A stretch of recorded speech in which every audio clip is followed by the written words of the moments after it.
우리는 모두 한 번쯤 스스로에게 이런 질문을 던진다. 지금 나는 어디로 가고 있는가? 실패와 방황의 순간, 흔들리는 마음 속에서 나의 인생은 어떤 방향을 향해 항해하고 있는가?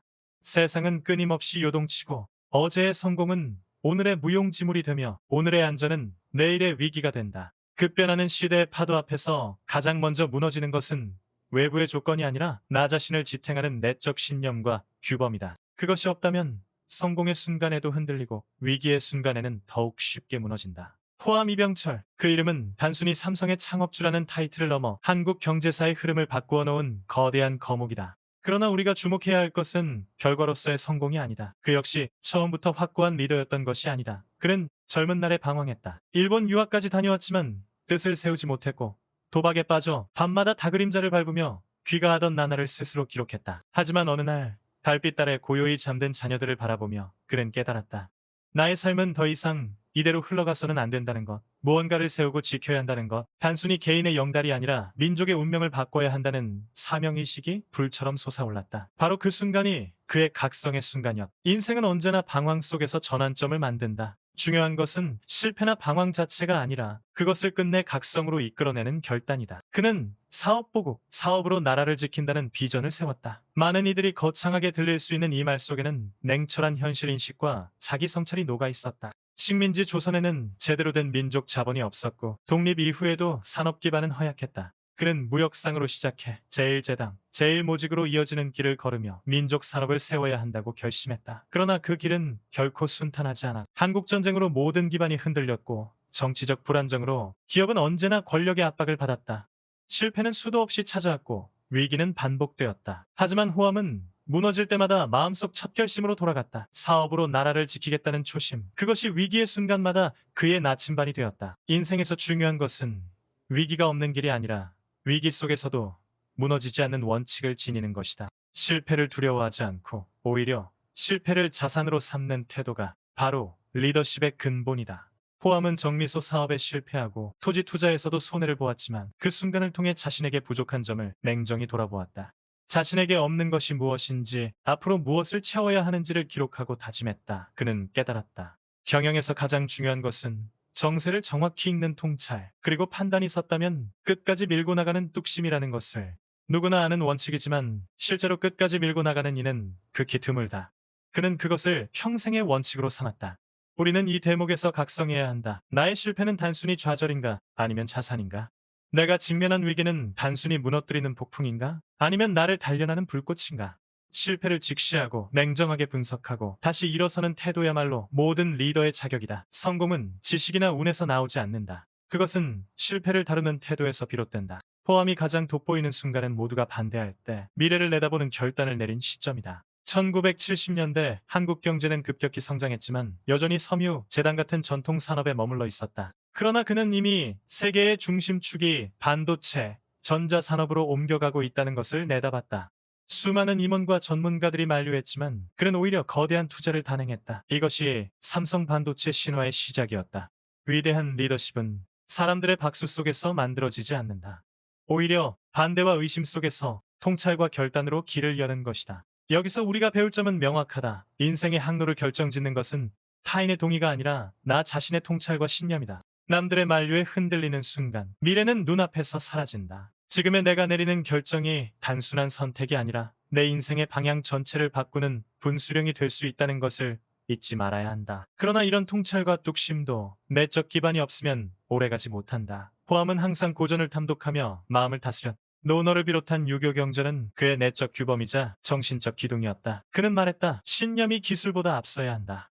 내적 기준이 없는 지식은 방향을 잃고 책임감 없는 기술은 위험이 된다. 마음을 경영하지 못하면 회사를 경영할 수 없고 회사를 경영하지 못하면 국가를 지킬 수 없고 인생의 진짜 리더십은 마음을 다스리는 것에서 출발한다. 돈을 버는 것도 회사를 크게 하는 것도 권력을 얻는 것도 중요하지만 결국 마지막까지 남는 것은 내적 규범과 신념이다. 그것이 나를 지탱하고 그것이 위기에서 다시 일어나게 하며 그것이 세상의 파도 속에서도 흔들리지 않는 리더십을 만든다. 지금 이 순간 당신은 어떤 삶의 좌표를 세우고 있는가? 실패 앞에서 고개를 떨구고 있는가? 아니면 실패 속에서 자산을 캐내고 있는가? 모두가 불가능이라 말할 때 당신은 흔들리는가? 아니면 미래를 내다보며 결단을 내리는가? 세상의 혼란은 끝없이 이어진다. 그러나 한 사람의 뚝심 있는 신념이 세상을 바꿀 수 있다. 호암이 그러했듯 당신도 그러할 수 있다. 그러니 지금 결심하라. 방황을 끝내고 당신의 인생에 비전을 세워라. 실패를 두려워하지 말고 실패를 자산으로 삼아라. 흔들림 없는 규범을 마음속에 세우고 냉철한 통찰로 미래를 내다보라. 그리고 무엇보다 결단했으면 끝까지 밀고 나가라. 세상은 언제나 흔들리지만 흔들리지 않는 리더가 결국 길을 연다. 우리는 흔히 성공을 화려한 결과물로만 바라본다. 높은 매출, 세계적인 브랜드, 막대한 자산. 그러나 그 모든 것은 눈에 보이는 껍데기에 불과하다. 진짜 성공의 본질은 보이지 않는 세계, 즉 내면의 규범과 신념 위에 세워져 있다. 호암이 남긴 위대한 족적을 단순히 경제적 지표로 평가한다면 우리는 절반밖에 보지 못하는 것이다. 그가 남긴 가장 중요한 유산은 사업으로 나라를 일으킨 경영 실적이 아니라 세상과 맞서는 태도, 위기 앞에서 무너지지 않는 내면의 힘이었다. 우리는 여기서 다시 질문해야 한다. 나의 인생에서 진짜 지탱점은 무엇인가? 세상이 흔들릴 때 나를 붙잡아주는 힘은 어디서 오는가? 돈은 흩어지고 명예는 퇴색하며 관계는 변한다. 그러나 끝까지 나를 붙잡아주는 것은 내 안의 신념이다. 그것이 없으면 성공의 순간에도 허무가 밀려온다. 그것이 없으면 위기의 순간에 다시 일어날 수 없다. 그러므로 가장 먼저 해야 할 일은 내면을 경영하는 것이다. 호암은 늘 자신에게 물었다. 나는 무엇을 위해 이 길을 가는가? 그는 돈을 벌기 위해 사업을 한 것이 아니었다. 나라를 지키기 위해, 민족 산업을 세우기 위해, 그리고 후대에게 기반을 물려주기 위해 사업을 했다. 그 신념이 있었기에 위기 속에서도 그는 흔들리지 않았다. 그 신념이 있었기에 정치적 압박에도 국제적 경쟁에도 꺾이지 않았다. 목적이 뚜렷하면 수단은 흔들려도 방향은 흐려지지 않는다.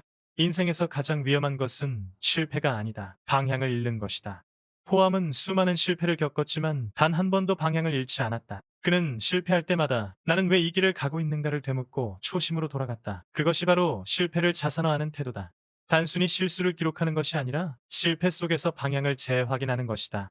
이 원칙은 지금을 사는 우리에게 더욱 절실하다. 세상은 끊임없이 변한다. 기술은 하루가 다르게 발전하고 글로벌 경쟁은 한 치 앞을 내다볼 수 없게 만든다. 오늘의 성공은 내일의 짐이 되고 오늘의 전략은 내일의 낡은 방식이 된다.